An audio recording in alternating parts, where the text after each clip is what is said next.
Fala, minha nação tricolor, sejam bem-vindos a mais um vídeo aqui no canal Meu Bahia. Bora com um resumão de informação sobre o jogo de amanhã entre Vasco e Bahia pelo Campeonato Brasileiro, rodada atrasada do primeiro turno. A gente vai trazer hoje aqui todas as informações sobre o Bahia, todas as informações sobre o Vasco, provável escalação, um vídeo cheio, recheado, com muita coisa para você, torcedor, não sair daqui sem saber absolutamente nada desse jogo de amanhã. Você vai saber tudo no vídeo de hoje, então já conto muito com o teu like para você poder ajudar o canal. Conto muito também com a tua participação aqui nos comentários, deixando o teu palpite, né, do que você acha que vai acontecer no jogo de amanhã. E não esquece de se inscrever no nosso canal se você ainda não for inscrito, para poder ajudar a gente a chegar a 20 mil aqui. Você, torcedor, não perder nenhum conteúdo. Meu nome é José Victor, para quem ainda não me conhece. Eu sou produtor de conteúdo aqui do Meu Bahia e também estudante de jornalismo. E vamos começar esse vídeo pra gente já não perder tempo falando sobre a equipe do Vasco da Gama. Como é que chega o time do Vasco para enfrentar o Bahia amanhã lá em São Januário? O Vasco, que vem de um empate na última rodada do Campeonato Brasileiro,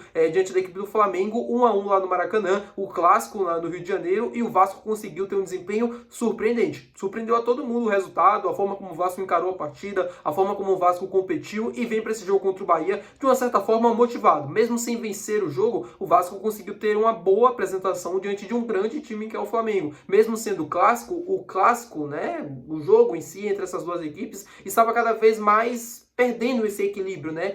Pela diferença técnica entre as duas equipes, pela diferença também no orçamento, enfim. E agora o Vasco chega para esse jogo sem o Robert Renan, que saiu por conta de uma pancada que ele sofreu no jogo contra o Flamengo, então ele não vai ficar por conta do protocolo nesse jogo contra o Bahia, né, em jogo atrasado de Campeonato Brasileiro. O Vasco também não vai poder contar com um jogador que é importante também para essa equipe, o atacante Ryan, que marcou inclusive o gol do Vasco no jogo contra o Flamengo, porém tem um retorno do zagueiro Lucas Freitas, que volta de suspensão e deve ser titular na zaga da equipe Cruz Maltina. No mais, é isso, meu povo, que eu tenho para passar de informação para vocês sobre o Vasco da Gama. O atacante também, Nuno Moreira, é dúvida para esse jogo, é um jogador importante, não chega a ser um destaque da equipe do Vasco, não é um jogador que está vivendo um momento tão bom como vive o Ryan, por exemplo, mas sim é uma opção interessante para o Fernando Diniz, que ele ainda não sabe se vai poder contar ou não para o jogo de amanhã. Pelo lado do nosso tricolor de aço, tem coisa para a gente comentar também. O Bahia deve ter a volta do atacante Ademir. Na semana passada foi a volta do Thiago, essa semana, graças a Deus, a volta do atacante Ademir. E aí você me pergunta, Vitor, tá liberado, já pode jogar 70, 80 minutos, 90 minutos, começar jogando? Não, ele só pode jogar 15, 10, 20 minutos,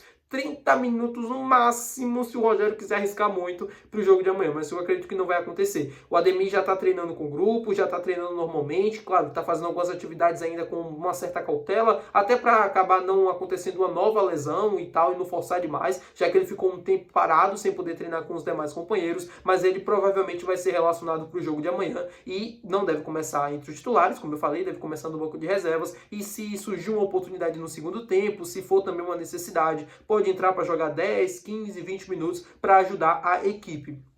Caio Alexandre não volta para esse jogo, existe uma expectativa de que ele possa voltar contra o Palmeiras, mas ainda não é confirmado. Os outros atletas seguem fazendo a parte ali da transição, né, no caso do Canu, no caso do Eric, no caso do Juan Pablo também, e outros que ainda seguem tratando a lesão, que é o caso do Eric Pulga, que é o caso do David Duarte e também do goleiro João Paulo. Esses últimos três nem sequer estão ainda na transição, ainda devem demorar um pouco para voltar a campo. Os outros já estão em fase final ali de transição. O Canu provavelmente deve voltar até o meado de outubro. O Eric também, a expectativa de que ele volte ali no meado para o final de outubro. Outros atletas também, né? O Juan Pablo, que também sofreu uma lesão muscular, expectativa de que ele possa voltar no mês de outubro. Enfim, alguns jogadores, como o próprio Rogério destacou na última coletiva, já estão fora há bastante tempo, e isso vem pesando na hora de você fazer as escolhas. É tanto que as escalações do Bahia, né, não seguem uma coerência às vezes. O Cauli jogando como ponta, que não é a dele, né, e que não consegue render como ponta. O Michel Araújo, às vezes, também jogando de ponta pela direita e que também não consegue bem. O Kaique, que joga por ali, começa jogando, mas nem sempre consegue ter um desempenho satisfatório. O William José, que é o centroavante titular do Bahia, agora tem a volta do Thiago, que pode alternar com ele, mas antes o William José não conseguia fazer um bom jogo, precisava sair ali no decorrer do segundo tempo. A gente não tinha ninguém para colocar no lugar dele, né? O Rogério fez várias improvisações ao longo dos últimos jogos que não pôde contar com o Thiago. Enfim, momento complicado que a gente vive na temporada para escalar o time. time para conseguir ter competitividade, para conseguir ter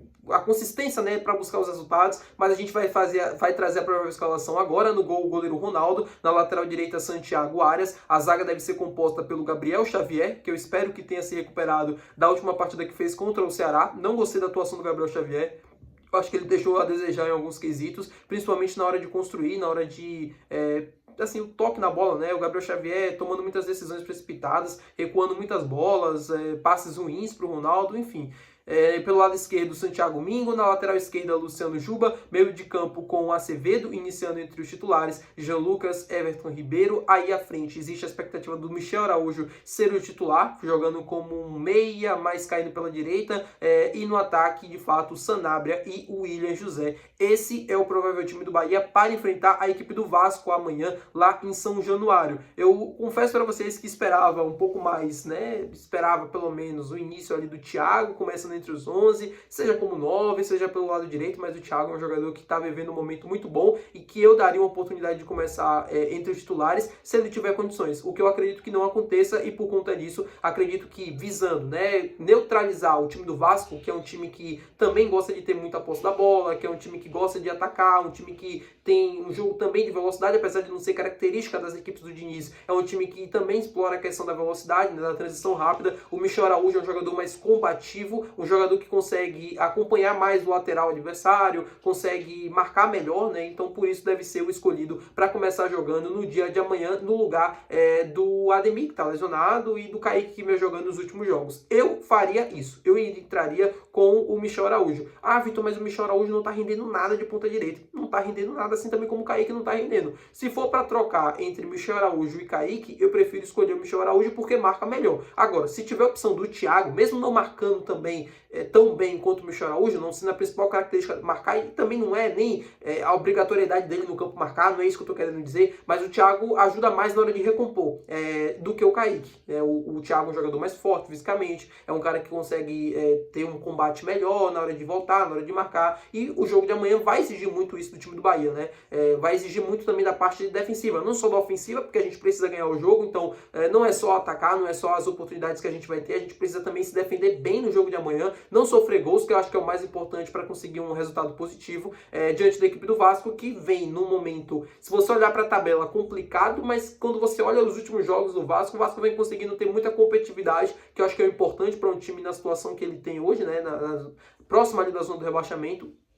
Vem conseguindo entregar competitividade e vem conseguindo entregar performance também, né? Como eu falei, esse último jogo contra o Flamengo foi a prova disso. Outro dado interessante, né, só pra gente finalizar o vídeo, que eu acabei descobrindo antes agora de gravar o vídeo, eu achei interessante para trazer aqui para vocês, é de que apenas 5 clubes, né, dos 20 da Série A não trocaram de técnico ainda na temporada.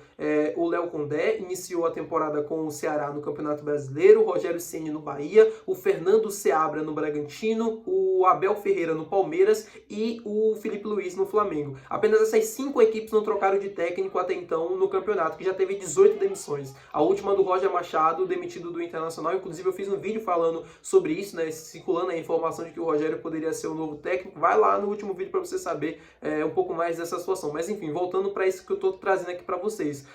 Dessas 5 equipes, 3 estão figurando na parte de cima da tabela, né, entre os 6 primeiros, Bahia, Flamengo, Palmeiras, Bragantino rondando ali, até a última vez que eu vi a colocação do Bragantino era o 9º colocado, mas perdeu esse último jogo agora, né, na última rodada, para o time do Cruzeiro, lá no Mineirão, então não sei se chegou a cair de posição, mas tá ali na parte média da tabela. O Ceará também vivendo um momento ok. O Fernando Seabra já sofreu momentos muito ruins lá no Bragantino nessa mesma temporada, o Rogério Ceni passando por um momento complicado agora, o Abel já passou por um momento complicado no Palmeiras já nessa temporada, e o Léo Condé, com toda a certeza do mundo, também já viveu momentos de instabilidade lá no Ceará nessa temporada, mas todos escolheram permanecer com seus treinadores. Todo mundo tem defeitos, todos os treinadores têm coisas a serem melhoradas, nenhum treinador é perfeito, muito menos o Rogério, não é o Léo Condé, não é o Fernando, ninguém, todos esses brasileiros, né, o Felipe Luiz, todo mundo tem seus problemas, tem seus defeitos, tem suas coisas que podem ser melhoradas, porém, eu acho que é muito mais interessante manter o treinador até o final da temporada do que viver trocando de técnico. Vocês acham que trocar de técnico o tempo todo resolve alguma coisa? Quando o cara chega num momento ruim, um momento de estabilidade, o melhor segredo, o melhor caminho é demitir o treinador e trazer um novo, a fim de novos resultados. Aí quando esse treinador já não passar a entregar mais resultados, faz novamente a troca. Enfim, claro que vai chegar um momento que o ciclo vai precisar ser fechado. Vai chegar um momento que o Rogério não vai conseguir mais extrair o melhor do time e ele precisa ser desligado. Isso é o comum do futebol. Agora, a cada crise, a cada momento que a gente tem ruim, a gente trocar o treinador, isso eu já não concordo. Eu falo sempre com vocês, eu tô sendo muito repetitivo. O Rogério tem os seus defeitos, o Rogério tem seus problemas, tem suas coisas que poderiam ser melhoradas, porém ainda continuo achando um treinador melhor para o Bahia do que, por exemplo, uma demissão.